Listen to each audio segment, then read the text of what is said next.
अब हम Newton's third law देखते हैं। थर्ड लॉ क्या कहता है? According to the third law, every action has equal and opposite reaction. Action and reaction are equal in magnitude and opposite in direction, and they act on different bodies. Magnitude wise दोनों equal होते हैं, direction wise दोनों opposite होते हैं और दोनों अलग अलग बॉडीज पे लगते हैं. That's why they don't cancel. Example समझते हैं. When a ball hits a wall it bounces back due to reaction of the wall. जैसे इसने बॉल को दीवार की तरफ फेंका, बॉल जैसे ही दीवार से टकराती है, बॉल ने दीवार पे फोर्स लगाया, थर्ड लॉ से दीवार ने भी उतना ही फोर्स लगाया जिसकी वजह से बॉल वापस आ जाती है. तो यहां पे थर्ड लॉ का ये एग्जाम्पल है. ए rocket pushes its exhaust gas in downward direction which in turn pushes it upwards. ध्यान से देखिए, यहां पे फ्यूल जो है, यहां पे फ्यूल जलता है और रॉकेट उसको नीचे की तरफ पुश कर रहा है. यहाँ पे फ्यूल जैसे ही जलेगा वो फ्यूल नीचे की तरफ जाता है, जिसकी वजह से रॉकेट कहाँ जाता है? ऊपर की तरफ जाता है. तो ये भी थर्ड लॉ का एग्जाम्पल है.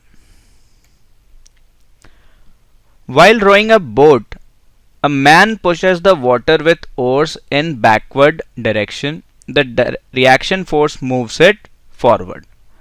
क्या हो रहा है कि जो ओर होते हैं उससे क्या करता है, ये इसको वाटर को पीछे पुश करता है. जैसे ये देखिए, ये आदमी जो है ये वाटर को आगे पुश करेगा और बोट इस डायरेक्शन में चलेगी. बोट जो है यहाँ पे इस डायरेक्शन में चलेगी, जिधर ये पुश करेगा उससे उल्टा.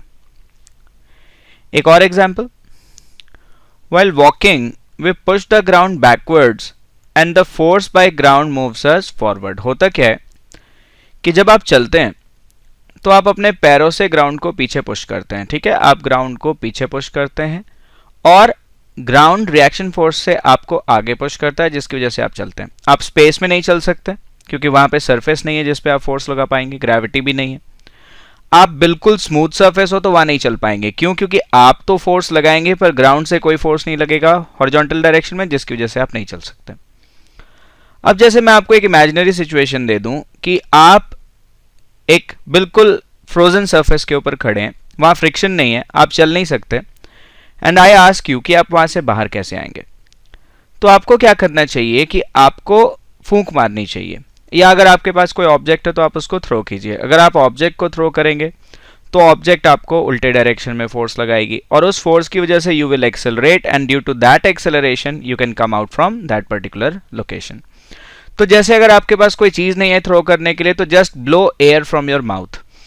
आप जिधर एयर ब्लो कर रहे हैं, आप एयर पे फोर्स फॉरवर्ड डायरेक्शन में लगा रहे हैं, एयर वही फोर्स आप पे बैकवर्ड डायरेक्शन में लगा रही है, जिस कारण से आप एक्सेलरेट होते हुए वहां से बाहर आ सकते हैं.